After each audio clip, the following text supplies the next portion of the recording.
중국이 한국인에 대한 중국행 단기비자 발급을 전면 중단한다고 발표했습니다.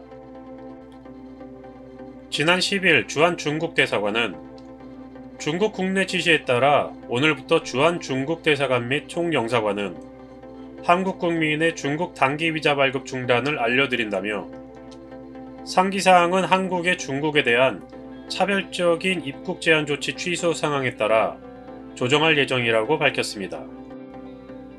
이는 한국이 중국발 입국자에 대해 입국 전후 코로나19 검사를 의무화하고 중국인에 대한 비자 발급과 항공편 추가 증편을 제한하는 데 따른 보복성 조치임을 분명히 한 것입니다. 중국은 앞서 각국의 중국발 입국자 검역 강화 조치에 비과학적이고 정치적이라고 반발하며 상호주의 원칙에 따라 상응하는 조치를 취하겠다고 엄포를 놓은 바 있는데, 그로부터 일주일 만에 그 첫 번째 대상으로 대한민국에 대해 이와 같은 조치를 내놓았습니다. 중국 내 여론은 이번 조치를 지지하는 분위기입니다. 중국의 각종 SNS에는 양국 사이에 상호 존중이 있어야 한다며 이번 조치를 지지한다, 단호하게 대응해야 한다는 등의 의견이 줄을 이루고 있습니다. 이런 가운데 중국은 한국뿐만이 아니라 일본에 대해서도 중국행 비자 수속을 정지시켰습니다. 마찬가지로 일본 정부가 지난달 30일부터 중국 본토에서 오는 입국자에 대해서 출국 전 72시간 이내 코로나19 음성 증명서 제출을 의무화하고 입국 시 코로나19 검사를 받게 한 것에 대한 상응 조치로 보입니다.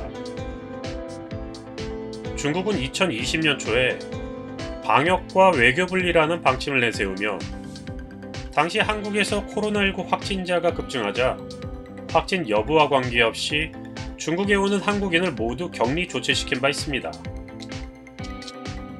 당시 한국 정부가 이에 항의하자 중국은 방역이 외교보다 우선이라며 두 사안은 분리 대응해야 한다고 강조하기도 했습니다.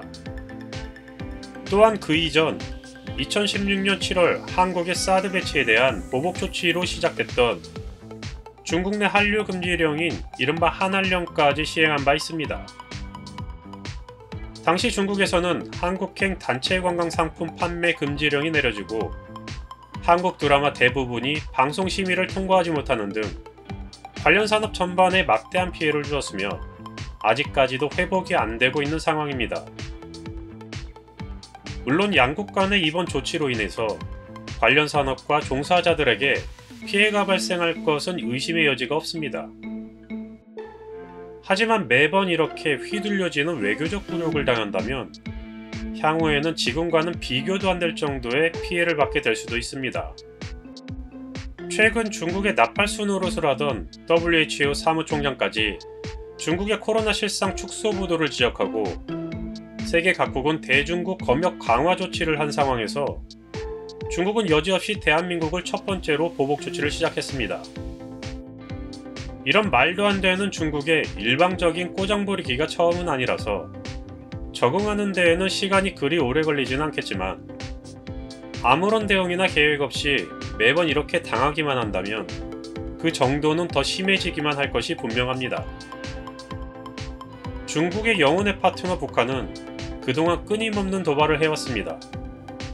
20세기를 넘어 새천년 초반까지만 하더라도 북한의 도발에 우리는 꽤나 심각하게 반응해왔습니다. 현재에도 그들의 도발은 여전히 계속되고 있지만 많은 사람들은 무슨 일이 있는지조차 모르고 있습니다. 자신들의 요구를 관철시키기 위해 그들은 다양한 방법으로 문제를 만들고 있지만 이제 우리는 꽤나 적응된 상태입니다. 하지만 그들의 도발이 여전히 계속되고 있다는 점 역시 간과할 수 없는 사실입니다. 결국 북한에 대한 우리의 대응도 효과적이지 않았다는 뜻입니다. 대한민국과 중국, 양국 간의 이번 조치가 향후 어느 정도의 파급 효과를 만들어낼지는 알 수 없습니다. 그동안의 중국을 돌이켜보면 자신들이 피해를 봤다고 생각하면 몇 배로 갚아주려고 했었기에 이번 사태의 끝은 쉽사리 짐작하기 힘듭니다. 어떠한 제재 조치를 추가로 취할지, 과거 코로나 항문검사와 같은 치욕스러운 방식을 일부 외국인에게 한정해서 실시할지 항상 상식을 뛰어넘는 수준의 모습을 보여줬기에 분명 우려되는 부분은 있습니다. 하지만 대한민국이 자주적인 외교를 하지 못한다면 지금 상상할 수 없는 수준의 피해가 우리를 기다리고 있을 것입니다. 얼마 남지 않은 중국의 춘절 연휴는 중국 코로나 확산의 중대한 포인트가 될 것입니다. 이미 수억 명이 감염된 상황이라고 하는데 이번 연휴 기간 동안 예상되는 이동인구는 20억 명이 넘을 것이라고 합니다. 중국 내 이동은 물론이고 위드 코로나 정책으로 인해 중국의 국경이 개방돼 중국의 코로나 확진자가 전 세계로 퍼져나갈 수 있는 상황입니다. 이러한 상황에서 중국의 대한민국에 대한 비자 발급 중단 조치는 어쩌면 중국이 우리에게 준 선물일 수도 있겠다는 생각이 들 정도입니다. 중국의 조치에 감사하며 어쩌면 대탈출을 노리는 중국의 보트피플을 막을 수 있는 해양 경비를 강화하는 게 필요할지도 모르겠습니다.